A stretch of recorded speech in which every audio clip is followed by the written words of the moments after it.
సార్వత్రిక ఎన్నికల ఫలితాల వివరాలు ప్రస్తుతం మనం చూస్తున్నాం. చూడొచ్చు ఎన్డీఏ కూటమి 297, అదేవిధంగా ఇండియా కూటమి 228 స్థానాల్లో ప్రస్తుతం దూసుకెళ్తున్న పరిస్థితి. సో 3 బిల్స్ అండి ప్రధానంగా మహిళా reservation bill, at the uniform civil code ఒకటి, ఎన్ఆర్సీ ఒకటి, ఇలాంటివి ఇలా మధ్యలో ఆగి ఉన్న పరిస్థితి. సో ఇప్పుడు ఎన్డీఏ అధికారంలోకి వస్తే ఏమవుతుంది, మీరు అన్నట్టుగా ఏమన్నా తారుమారై ఇండియా వస్తే ఏమవుతుంది, ఇట్లాంటి కొన్ని అనుమానాలు ఉన్నాయి. దాంతోపాటుగా నిజంగా ఎన్డీఏ అధికారంలోకి వచ్చిన బీజేపీతో పాటు ఇప్పుడు మిగతా పక్షాలన్నీ కూడా ప్రతి అంశంలో పేచీ పెట్టే పరిస్థితి ఉంటుంది. సో ఈ మూడింటి విషయంలో ఏమవుతుంది అనేది ఒక క్వశ్చన్ మార్క్. అంటే ఖచ్చితంగా నాకు తెలిసి ప్రతి కూటమిలో ఉన్నటువంటి ప్రతి భాగస్వామి పార్టీ వాళ్ళ ఇంట్రెస్ట్ ప్రకారం బేరమాడే అవకాశాలు ఉంటాయి. అంటే మనం కామన్ మ్యాన్ అర్థం చేసుకోవటం కోసం నేను చెప్తా ఉన్నాను. సో ఇది ఒక సైడ్గా రేపు మొత్తం మనం మోడీ గారి నాయకత్వంలో, అమిత్ షా గారి నాయకత్వంలో వెళ్ళిపోదాము అనేది ఇక నుంచి కుదరదు. వీళ్ళే వాళ్ళు ఏది చెప్తే అది వినాల్సినటువంటి పరిస్థితి. సడన్గా కొంతమంది దీనిలో నుంచి రాడికల్ స్టెప్ తీసుకునే భాగస్వామ్యులు కూడా ఉండొచ్చు. ఫర్ ఎగ్జాంపుల్ నితీష్ కుమార్ గారిని మనం తక్కువ అంచనా వేయడానికి ఏమాత్రం అవకాశం లేదు. ఆ ఎన్డీఏలో కూటమిలో ఉంది, ఆయన ప్రూవ్ చేసుకున్నారు ఆల్రెడీ నార్మల్గానే. అంటే నాకు తెలిసి అతను వెరీ క్లవర్ పొలిటీషియన్ మనం అనుకుంటాం, కానీ అటు నుంచి జంప్ చేశాడు, ఇటు నుంచి మార్చాడు. అంటే పాలిటిక్స్ని ఎవరైతే గేమ్ చేంజర్ చేయగలుగుతాడో అది రియల్ పొలిటికల్గా మనం చూడాలి. నీకు స్టిగ్మా పెట్టుకొని కూర్చున్నాడు. భారతదేశంలో కమ్యూనిస్టులు ఏమైపోయారు, వెస్ట్ బెంగాల్లో కమ్యూనిస్ట్ పార్టీ ఏమైపోయింది అంటే దాన్ని ప్రజలు కూడా కొన్ని సిద్ధాంతాలతోటి, లేకపోతే కొన్ని మూలాలతోటి, కొన్ని అభ్యుదయ భావాలతోటి ఉండటం కూడా జనం ఆహ్వానించట్లేదు, ఎక్కడో ఆస్వాదించట్లేదు. వాళ్ళు కూడా ఏం కోరుకుంటున్నారంటే ఎవరైతే స్పిన్ చేయగలుగుతారో అలాంటి వాళ్ళు ఉండాలని ఆలోచిస్తున్న నేపథ్యంలో ఇక్కడ ఈ ఎన్డీఏ కూటమి కరెక్ట్గా ఇప్పుడు వాళ్ళు అనుకున్నటువంటి మహిళా బిల్లు మీరు చెప్పారు. మహిళా బిల్లు వాళ్ళు తెలివైన వాళ్ళే. ఎందుకు చెప్పారంటే ఎప్పుడైతే బిల్లు పెట్టారో అప్పటి నుంచి దాన్ని ఇంప్లిమెంటేషన్లో పెట్టలా. ఎందుకో they have taken some questioning time. అవును, సో దీనికోసమే నా క్వశ్చన్ కూడా అదే వాళ్ళు ఆ క్వశ్చన్ టైం తీసుకున్నారు. ఇప్పుడు ప్రతి పార్టీలోనూ ఎవరైతే మహిళలు ఉన్నారో మేము మద్దతు ఇస్తున్నాం అంటారు, కానీ వేరే చాలా పార్టీలు, ఇప్పుడు ఆర్జేడీ లాంటి వాళ్ళ పార్టీలు బీసీలకి నష్టం జరుగుతుంది మహిళా రిజర్వేషన్ బిల్లు చెప్తే అని. ఈవెన్ నాట్ ఓన్లీ ఆర్జేడీ, ఇంకా చాలా పార్టీలు ఉన్నాయి, అంశాలు ఉన్నాయి దాని మీద. అంటే దాని ఏకాభిప్రాయం లేదు. అది క్వశ్చన్ మళ్ళీ డిబేటబుల్ అవుతుంది. అప్పుడు వచ్చినప్పుడు దాని ఇంప్లిమెంటేషన్ ఏమవుతుంది, మళ్ళీ మహిళా బిల్లు గతంలో లాగానే వెనక్కి వెళ్తుందా, లేకపోతే నిజంగా ఇంప్లిమెంటేషన్లోకి వస్తుందా అనేది చూడాలి. దో ఇట్ ఈస్ న్యాయం అయినప్పుడు కూడా. రెండో అంశం మీరు మిగతా చెప్పినటువంటి ఈ మధ్య తీసుకొచ్చిన సిఏఏ యాక్ట్ ఒకటి తీసుకొచ్చారు. సెకండ్ గ్రేడ్ సిటిజన్స్ లాగా చూడాల్సిన అవసరం ఉందనేది, అది ఆగిపోతుంది అక్కడ. ఖచ్చితంగా వీళ్ళందరూ కూడా నాకు తెలిసి దానికి అనుకూలమైనటువంటి వాళ్ళు కాదు కూటమిలో ఉన్నటువంటి వాళ్ళు. సిఏకి కొంతమంది వ్యతిరేకించే వాళ్ళు కూడా ఉన్నారు. ఎట్ ద సేమ్ టైం నీకు ఈ బి బ్యాచ్ని చూసుకున్నట్లయితే, మన ఇండియా కూటమిని చూసుకున్నట్లయితే దీనిలో ప్రోగ్రెసివ్ ఎలిమెంట్స్, తర్వాత లౌకికవాదానికి కట్టుబడి ఉన్నటువంటి వాళ్ళు, తర్వాత మనం ఒక్కళ్ళమే కాదు హీరోలమే, అందరూ కూడా హీరోలుగా ఉండాల్సిన అవసరం భావించి నిజమైనటువంటి రాజ్యాంగ స్వరూపం ఇలా ఉండాలి, ఆ స్వరూపానికి అనుకూలంగా మనం రాజకీయాలు నడపాలే. కానీ దాని మూల సిద్ధాంతాన్ని లేకపోతే దాన్ని ప్రియాంబుల్ని మొత్తం తీసేసి రాజ్యాంగాన్ని మారుస్తాం అనే దానికి వ్యతిరేకంగా రాజ్యాంగాన్ని ఎలా మారుస్తారు అనే ఒక అంశం కూడా రాజకీయాల్లో మొన్న చర్చనీయాంశం అయింది. రిజర్వేషన్ టైం మొత్తం కూడా. ఇవన్నీ వచ్చినప్పుడు ఇక్కడ ఎవరైనా ఇన్ఫ్లుయెన్స్ చేయగలిగితే అక్కడ ప్రభుత్వం ఉండే అవకాశాలు కూడా లేవు. కాబట్టి మహారాష్ట్రలో మీరు నేర్పిన విజయ కదా నీరజాక్ష, మహారాష్ట్రలో ఎలా గేమ్ ఆడారో నాకు తెలిసి రేపు పార్లమెంట్లో కూడా అన్ని రాజకీయ పార్టీలు ఇప్పుడు ఈ కూటమితోటి మధ్యలో నడిపే వ్యక్తి చాలా అంశాల్లో తన ప్రతి అణువుని ప్రతి ఉల్లంతా కళ్ళు చేసుకొని ఎంత జాగ్రత్తగా ఉండాలో ఈ కూటమిలో ఉన్నటువంటి ఇద్దరు కూడా అంత జాగ్రత్తగా ఉండాల్సినటువంటి ఒక వర్డిక్ట్ని ప్రజలు ఇవ్వటం జరిగింది. రియల్గా ఇక్కడ భారతదేశ ప్రజలకి పార్లమెంట్లో ఇచ్చిన తీర్పు ఏదైతే ఉందో నాకు తెలిసి ఇంకొంచెం పెరిగి ఉంటే బాగుండేది ఎన్డీఏ కూటమి కూడా అటో ఇటుగా. ఇప్పుడు ఏముంది, ఆఫ్టర్ ఆల్ ఒక 17 సీట్లు తేడాతోటి నాకు తెలిసి ఒక 16-17 అదర్స్ నాకు తెలిసి ఇండిపెండెంట్లు 18 సీట్స్ అక్కడ అదర్స్ లో చూపిస్తున్నారు. అక్కడ మీరు బీజేడీ తీసేయండి, వైఎస్ఆర్ కాంగ్రెస్ పార్టీ తీసేయండి, అలా తీసేసినా కూడా ఆల్మోస్ట్ ఒక 8 మంది, అందులో 6 ఇండిపెండెంట్లు. ఆ 6 ఎన్డీఏ తీసుకునే అవకాశం చాలా వరకు ఉంటుంది. మీరు జనరల్లీ నంబర్స్ గురించి మాట్లాడుతున్నారు కాబట్టి నంబర్స్ కనుక నిజంగా తీసుకుంటే 302 ఎన్డీఏ చూపిస్తున్నారు ప్రస్తుతానికి. మనకి ఇంకా రౌండ్స్ ఉన్నాయి కాబట్టి చేంజ్ కావచ్చు. మంచి ఇండిపెండెంట్స్కి మంచి బేరం రావచ్చు ఇక్కడ. అదే అంటున్నాను, 6 అప్రాక్సిమేట్గా.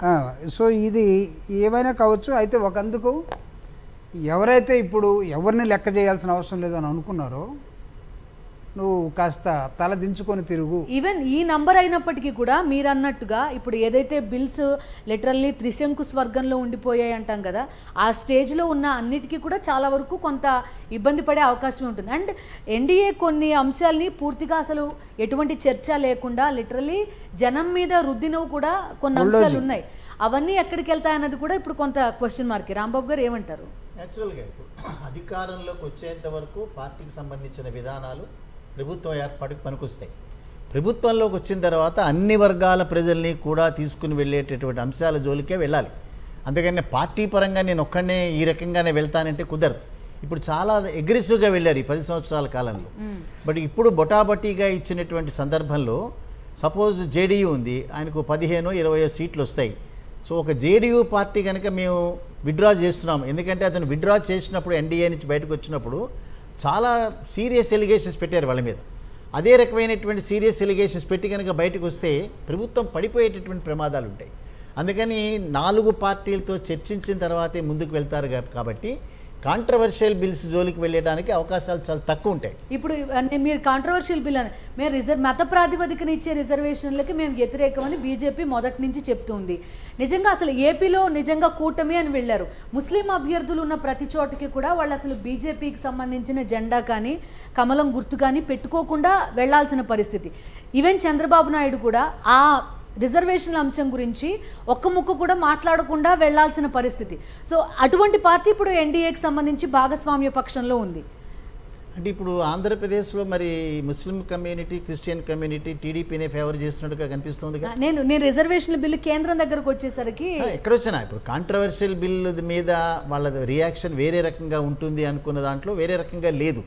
అంటే ఈ అంశం పెద్ద అంశం కింద కనిపించలేదు వాళ్ళకి. దెన్ నా ప్రశ్న ఏంటంటే ఇప్పుడు నారా చంద్రబాబు నాయుడు ఒక స్టాండ్ తీసుకోవాలనుకోండి, అది నిజంగా బీజేపీ లైన్ లో తీసుకునే అవకాశం ఉంటుందా అనేది ఒక ప్రశ్న.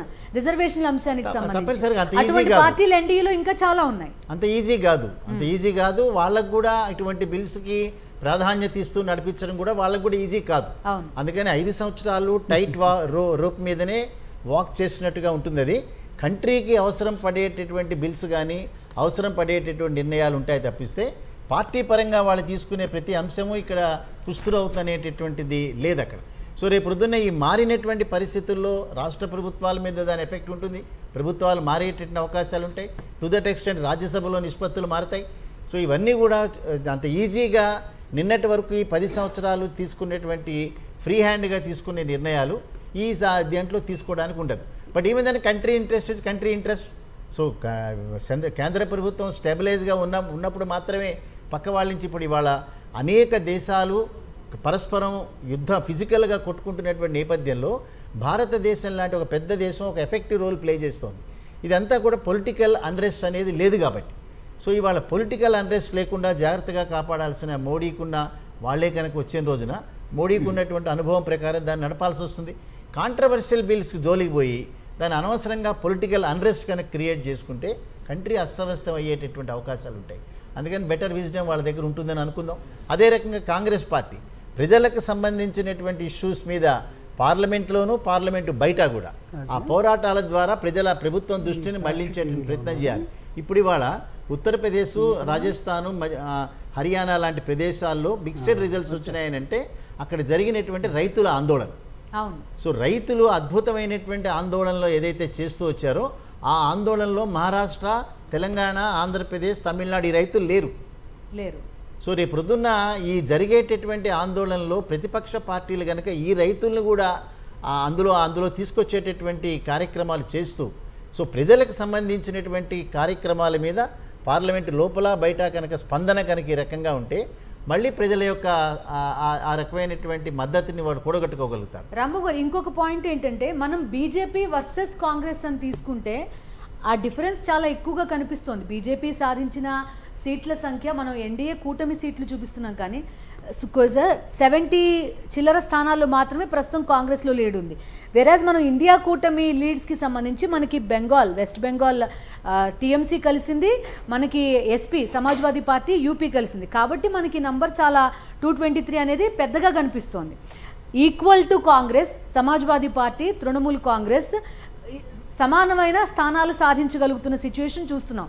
అవి కేవలం 2 రాష్ట్రాలకు మాత్రమే పరిమితమైన 2 పార్టీలు, రీజనల్ పార్టీలు. న్యాచురల్ కదా, వాళ్ళకి డైరెక్ట్గా బీజేపీకి కాంగ్రెస్కి డైరెక్ట్ ఫైట్ ఉండేటటువంటి రాష్ట్రాల్లో కాంగ్రెస్ బలహీనపడింది.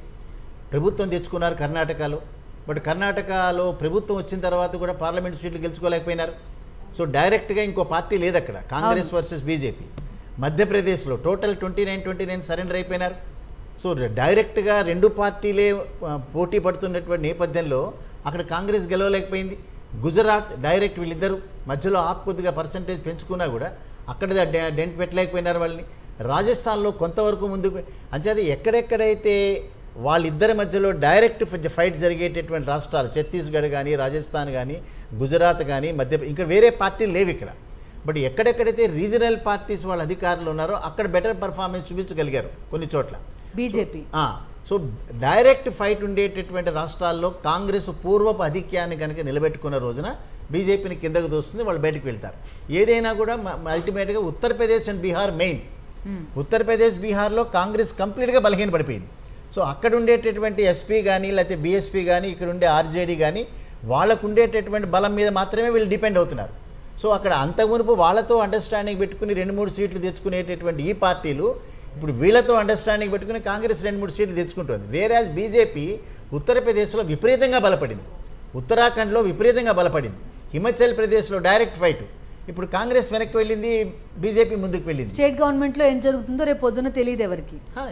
హిమాచల్ ఇవన్నీ కూడా ఈసారి కాకపోయినా 2029 ఎన్నికల్లో కాంగ్రెస్ పార్టీ ప్రత్యేకమైనటువంటి దృష్టి పెట్టి వాళ్ళకున్న ప్రియాంక గాంధీ లాంటి వాళ్ళు, అట్లాంటి వాళ్ళు ఇంకా యాక్టివ్గా కనుక ఇన్వాల్వ్ కనుక అయిన రోజున బీజేపీతో ప్రత్యక్షంగా ఫైట్ జరిగేటటువంటి వాటిలలో కనుక వీళ్ళు ఏదైనా పర్ఫార్మెన్స్ చూపించగలిగితే అప్పుడు రీజనల్ పార్టీస్ వాటి వెనకాల వెళ్ళేటటువంటి అవకాశం ఉంటుంది.